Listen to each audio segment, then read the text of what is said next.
Hello विद्यार्थियों, इस video के माध्यम से हम लोग मांग की लोच को समझेंगे, जिसको मांग की कीमत लोच भी कहा जाता है। यानी कि इलास्टिसिटी ऑफ डिमांड और प्राइस इलास्टिसिटी ऑफ डिमांड एक ही बात है। हालांकि हम लोग अगली किसी वीडियो अपडेट में ये बात करेंगे कि मांग की आई लोच क्या होता है, मांग की आड़ी लोच क्या होता है, यानी कि इनकम इलास्टिसिटी ऑफ डिमांड और क्रॉस इलास्टिसिटी ऑफ डिमांड पर भी हम लोग आगे चर्चा करने वाले हैं। आज इस वीडियो के माध्यम से हम लोग जानेंगे कि मांग की लोच क्या होता है या फिर मांग की कीमत लोच क्या होता है। आइए सबसे पहले हम लोग परिभाषा पर बात करते हैं। यहाँ पर देखिए एक वर्ड लिखा हुआ है जो कि है यदि अन्य बातें समान रहे तो, यानी कि एक सेंटेंस आप कह लीजिए, एक पूरा जो है वाक्य बना हुआ है कि यदि अन्य बातें समान रहे तो। इसका मतलब है कि मांग को प्रभावित करने वाले जितने भी कारक या फिर जितने भी तत्व होते हैं वो सभी के सभी यहाँ पर स्थिर मान लिए गए हैं। मतलब कि उपभोक्ता का आमदनी परिवर्तन नहीं होना चाहिए, समय और मौसम में परिवर्तन नहीं होना चाहिए, या फिर कह लीजिए कि वस्तु के जो मूल्य हैं उसके अलावे मांग को प्रभावित करने वाले जितने भी कारक हैं, चाहे तो उपभोक्ता की आदत की बात करें, फैशन की बात करें, रुचि की बात करें, इन सबको यहाँ पर स्थिर मान लिया गया है। इन सब में कोई परिवर्तन नहीं हो रहा है। उसके बाद क्या होता है, कह रहा है कि वस्तु की कीमत में होने वाले परिवर्तन के परिणाम स्वरूप उस वस्तु की मांग में जिस गति अथवा दर से परिवर्तन होता है उसे ही मांग की लोच कहते हैं। यानी कि जब प्राइस में चेंजिंग आता है या फिर जब कीमत में परिवर्तन आता है तो उसके कारण या फिर उसके परिणाम स्वरूप आप कह लीजिए कि वस्तु की मांग में किस गति अथवा किस दर से यहाँ जो है वो परिवर्तन आता है, इसी गति या फिर इसी दर को हम लोग जो है मांग की लोच कहते हैं। समझ आ गया होगा। यानी कि मान करके चलिए हम लोग मांग के नियम के अनुसार बात करें तो कि हर एक जो है वस्तु जब महंगी हो जाती, मान लो एक्स वस्तु महंगी हो गई तो एक्स वस्तु के महंगे होने पर एक्स वस्तु की मांग जो है कम हो जाती है। यानी कि प्राइस ऑफ गुड एक्स जैसे ही बढ़ जाता है तो एक्स गुड्स का जो क्वांटिटी डिमांड है यानी कि मांग की जो मात्रा है ये घट जाता है। और क्या होता है, उल्टा भी हम देख सकते हैं। लेकिन यदि एक्स वस्तु सस्ती हो जाती है तो सामान्य रूप से एक्स वस्तु की जो मांग है वो बढ़ जाती है। ये हम लोगों को कहाँ से पता चलता है, मांग के नियम से, जो कि बता रहा है कि मूल्य और मांग के बीच में कैसा संबंध है, विपरीत संबंध है। ठीक है, समझ में आ गया होगा। अब यहाँ पर हम लोग बात कर रहे हैं कि किस गति अथवा किस दर से, है ना। तो इसका मतलब है कि यदि मान लीजिए कि प्राइस 1% बढ़ गया तो यहाँ पर तो पक्का है बात कि अगर मूल्य 1% बढ़ा है तो मांग में कुछ ना कुछ तो कमी आएगा। तो मांग में कितने प्रतिशत का जो है कमी आएगा, यही जो है हम लोग कैलकुलेट करते हैं मांग की लोच में। समझ आ गया होगा। अगर फिर भी कोई कंफ्यूजन है तो आगे हम लोग बात करेंगे, अभी वहां से भी आप ध्यान दीजिएगा, कंप्लीट हो जाएगा। अगर फिर भी लगे कि कुछ जो है वो शेष बच गया है समझने के लिए तो आप कमेंट में हमें पूछ लीजिएगा। यहाँ पर देखिए आगे क्या है, कह रहे कि मांग की लोच को मांग की कीमत लोच भी कहा जाता है। जैसे कि मैंने शुरुआत में ही आपसे कहा कि मांग की लोच को हम लोग मांग की कीमत लोच भी कह सकते हैं, क्योंकि यहाँ पर जो मांग की लोच देखा जा रहा है वो कीमत के सापेक्ष में देखा जा रहा है। ठीक है, जिस पर अभी हम और भी डिटेल में चर्चा करेंगे। आइए अब हम लोग देखते हैं प्रोफेसर बॉल्डिंग की परिभाषा को।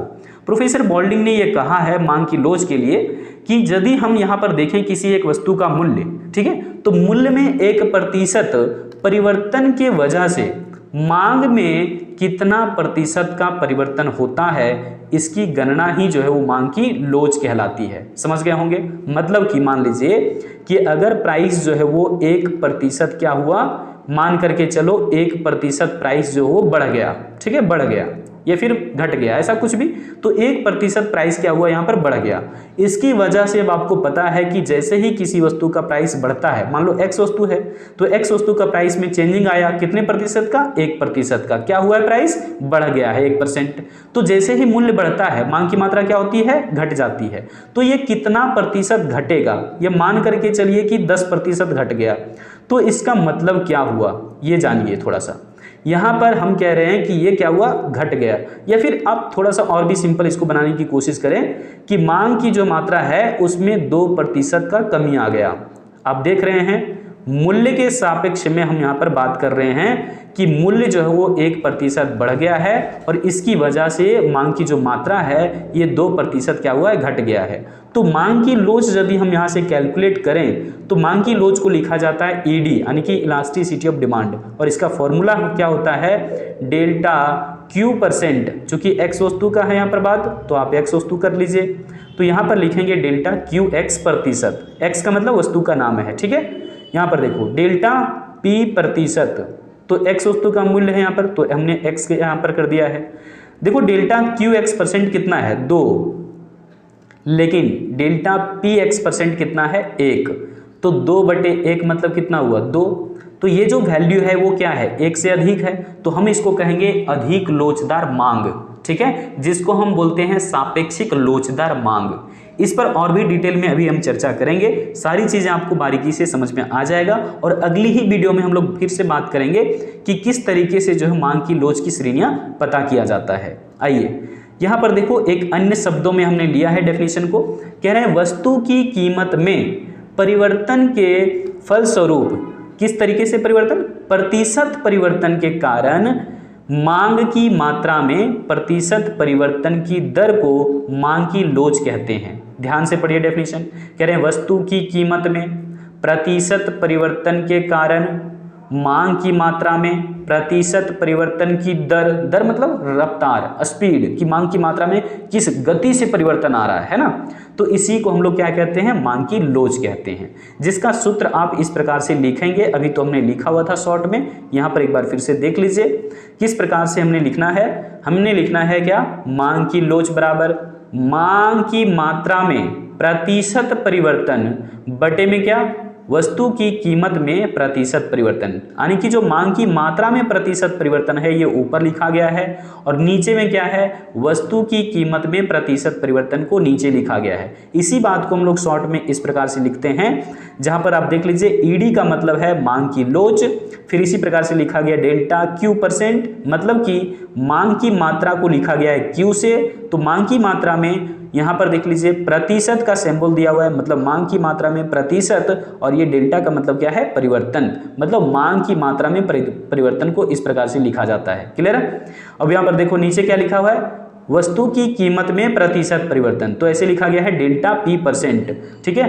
तो डेल्टा का मतलब ध्यान रखिएगा, डेल्टा का मतलब होता है क्या, परिवर्तन, डेल्टा का मतलब क्या होता है, परिवर्तन होता है। आप यहाँ से ये चीज समझ गए हैं। चलिए अब हम लोग आगे बात करते हैं।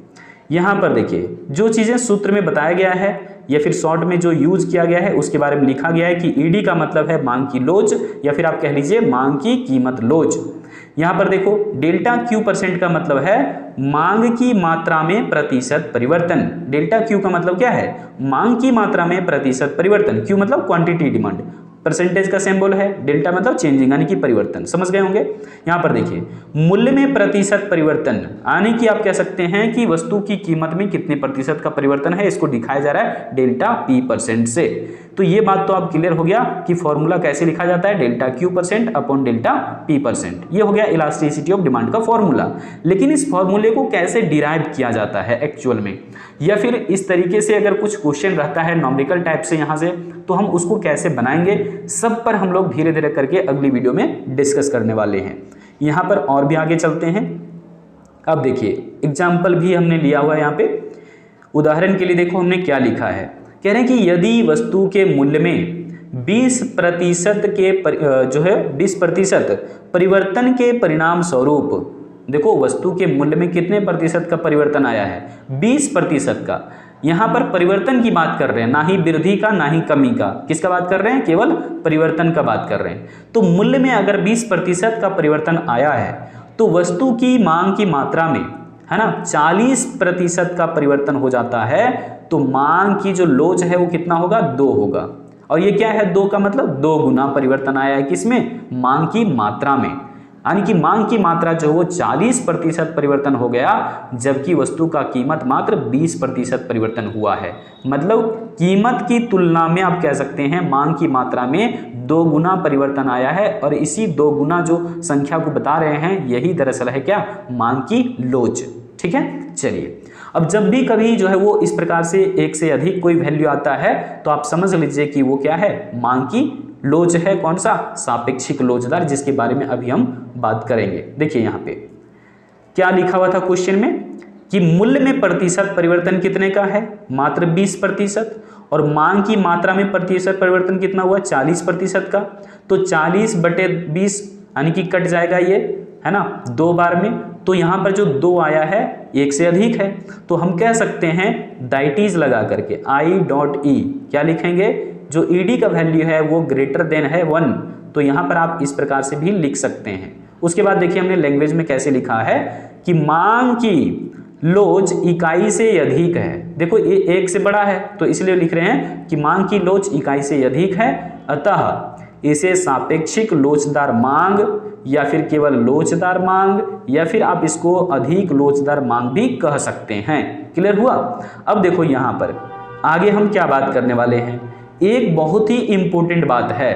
आप मांग का नियम पढ़े हैं, है ना, मांग की लोच जो है वो भी पढ़ रहे हैं, तो दोनों में कुछ ना कुछ तो अंतर होगा, ये बात तो तय है। तो मांग का नियम सिर्फ ये बताता है कि X वस्तु का मूल्य अगर बढ़ गया तो X वस्तु की जो मात्रा है वो कम खरीदी जाएगी, और ऐसा भी संभव है कि अगर X वस्तु सस्ती हो गई है तो उस वस्तु की मात्रा जो है वो ज़्यादा खरीदी जाएगी। यही बताता है मांग का नियम, यानी कि मांग का नियम सिर्फ मूल्य और मांग के बीच में विपरीत संबंध को बतलाता है। तो वही बात हमने यहाँ पर लिखा है कि मांग का नियम केवल मांग और मूल्य में संबंध को बतलाता है, इसलिए यह गुणात्मक कथन है। केवल क्या बता रहा है, गुण बता रहा है कि ये बढ़ेगा तो ये घटेगा, ये घटेगा तो ये बढ़ेगा। ये कभी नहीं बता रहा कि कितना बढ़ेगा प्राइस और उसकी वजह से मांग कितना घटेगा। ये बात कौन बताएगा, मांग की लोच बताएगा। तो यहाँ पर देखिए हमने लिखा है, जबकि मांग की लोच मांग और मूल्य में संबंध को बतलाने के साथ साथ में परिवर्तन की दर को भी बताता है कि किस गति से या फिर किस दर से मांग की मात्रा में भी परिवर्तन हो रहा है, मूल्य में परिवर्तन होने की वजह से। समझ गए होंगे। अतः आप कह सकते हैं कि जो मांग की लोच है ये गुणात्मक कथन होने के साथ साथ में एक मात्रात्मक कथन भी है, क्योंकि ये मात्रा भी बता रहा है कि अगर मूल्य 1% बढ़ गया तो ये बताता है कि मांग की मात्रा में कितने प्रतिशत का परिवर्तन हुआ है। तो इस तरीके से आपको ध्यान रखना है कि जो मांग का नियम है वो केवल क्या है, गुणात्मक कथन है, क्वालिटेटिव स्टेटमेंट है। लेकिन जो यहाँ पर हम लोग मांग की लोच की बात कर रहे हैं, ये मांग की लोच कैसा है, गुणात्मक कथन होने के साथ साथ में ये मात्रात्मक परिवर्तन भी है। मतलब कि जैसा आप समझ सकते हैं यहाँ पर कि मांग के नियम के जैसा तो बता ही रहा है मांग की लोच, लेकिन साथ साथ में मात्रात्मक परिवर्तन भी बता रहा है कि मूल्य कितना प्रतिशत बढ़ेगा तो उसकी वजह से मांग कितना प्रतिशत घटेगा, या फिर मूल्य कितना घटेगा तो जाकर के मांग कितना बढ़ेगा। ये चीज बताता है मांग की लोच, है ना। और बढ़ना प्राइस का और उसकी वजह से मांग घट जाना, ये सिर्फ बढ़ना और सिर्फ घटना ये बताता है मांग का नियम। फर्क समझ में आ गया होगा। फिर भी अगर कंफ्यूजन है तो आप लोग कमेंट सेक्शन के माध्यम से पूछ लीजिएगा। अब आते हैं कि फॉर्मूला सर कैसे डिराइव्ड किया जाता है। बहुत ही इंपॉर्टेंट है, ध्यान दीजिएगा। आपको क्या करना है, सबसे पहले आप एक्स एक्सिस और वाई एक्सिस खींच लीजिए, ठीक है। हम लोग जानते हैं कि एक्स एक्सिस पर रखा जाता है मांग की मात्रा को, तो हमने लिख दिया है एक्स एक्सिस पर क्या, मांग की मात्रा, और वाई एक्सिस पर लिखते हैं हम लोग क्या, वस्तु का मूल्य। ये तो बात तय है। अब देखिए हमने कहीं पर भी एक पहले जो है प्राइस रख दिया, क्योंकि वाई एक्सिस पर प्राइस रखते हैं तो हमने प्राइस लाइन इस प्रकार से खींच दिया। ये हमने बता दिया कि यहाँ पर क्या है, P1 है लिखा हुआ पहले से, तो हम इस पर ओवरराइट नहीं करेंगे। देखो P1 है, और ये वाला जो प्राइस लेवल है इस पर पहले मांग की मात्रा कितना था, यहाँ पर Q1 था, ठीक है। मतलब कि जब P1 प्राइस था तो मांग की मात्रा Q1 था। क्लियर हो गया। लेकिन जैसे ही यहाँ पर मूल्य इतना बढ़ता है, ठीक है, मूल्य कुछ ना कुछ क्या हुआ है, बढ़ गया है, यानी कि मूल्य में परिवर्तन आया, तो पक्का है कि जब भी मूल्य बढ़ जाता है तो मांग की मात्रा में कमी आ जाती है। मांग की मात्रा में क्या होगा, कमी आ जाता है। ये तो हो गया है। तो इस तरीके से आप देख सकते हैं कि जैसे ही प्राइस P1 से P2 हो गया, यानी कि प्राइस बढ़ा, तो मांग की मात्रा Q1 से घट करके Q2 हो गया, यानी कि मांग की मात्रा घटा। समझ गए। तो यहाँ पर आपको इस तरीके से पहले ध्यान रखना होगा कि परिवर्तन यहाँ पर मूल्य में आने की वजह से मांग में परिवर्तन हुआ है, इसी वजह से इसको हम लोग मांग की कीमत लोच कहते हैं। और अभी जो हमने इस लाइन को खींचा ये क्या है, आपका डिमांड कर्व है, क्योंकि एक पॉइंट यहाँ पर बन रहा था, दूसरा यहाँ, और दोनों पॉइंट को मिलाते हुए हमने डिमांड कर्व खींच दिया। अब ध्यान से देखिए आगे हम लोग कैसे कैलकुलेट करेंगे। यहाँ पर देखिए हमने कहा P1 है, ये P2 है, ये Q1 है, ये Q2 है। तो यहाँ पर दोनों के बीच में जो परिवर्तन दिख रहा है आपको, उसको हम लोग न्यूमेरिकली कैसे पता करेंगे। तो इन दोनों के बीच का आप निकाल लीजिए डिफरेंस, यानी कि अंतर या फिर परिवर्तन। तो परिवर्तन को हम लोग डेल्टा से नोट करते हैं, तो हमने लिख दिया है डेल्टा P। P मतलब प्राइस, डेल्टा मतलब परिवर्तन। तो प्राइस में परिवर्तन यानी कि कीमत में परिवर्तन कैसे निकलेगा, तो प्राइस में जो है यहाँ पर चेंजिंग कैसे निकाल रहे हैं, P2 माइनस P1 करके। P2 माइनस P1 यानी कि अभी वर्तमान कीमत और पहले का कीमत, दोनों कीमतों के बीच का अंतर क्या कहलाता है, कीमत में परिवर्तन कहलाता है। क्लियर हो गया। लेकिन इसी बात को अगर हम लोग परसेंटेज में कैलकुलेट करना चाहते हैं तो हम लोग कैसे जानेंगे, तो हमने लिख दिया है यहाँ पर डेल्टा P%, यानी कि अब हम लोग प्रतिशत के रूप में जान रहे हैं। पहले सिर्फ हम लोग मात्रात्मक परिवर्तन को जान रहे थे, अब मात्रात्मक परिवर्तन तो होगा लेकिन प्रतिशत के रूप में हम लोग जानेंगे। तो यहाँ पर देखिए कैसे लिखना है, जो फॉर्मूला ऊपर था वैसा ही फॉर्मूला फिर यहाँ से रखना है। P2 माइनस P1 अपॉन क्या हो जाएगा, P1 इंटू कितना 100। क्लियर है। तो यहाँ पर ध्यान रखना है केवल ये कि हमेशा जो है ना नीचे में क्या रहता है P1, और आपको बाकी तो पता ही है। तो ये आप मान लीजिए पहला इक्वेशन। इसी तरीके से मांग की मात्रा के साइड में भी आपको कैलकुलेट करना होगा, जो कि यहाँ पर स्पष्ट रूप से आपको दिखाई दे रहा है। देख लीजिए यहाँ पर Q2 और Q1 के बीच का डिफरेंस कैसे निकलेगा, डेल्टा Q, जिसको हम लोग कहेंगे मांग की मात्रा में परिवर्तन। प्रतिशत परिवर्तन नहीं बोल रहे हैं, बल्कि सिर्फ बोल रहे हैं मांग की मात्रा में परिवर्तन। कैसे लिखा जा रहा है, Q2 माइनस Q1। क्या है, Q2 माइनस Q1 है।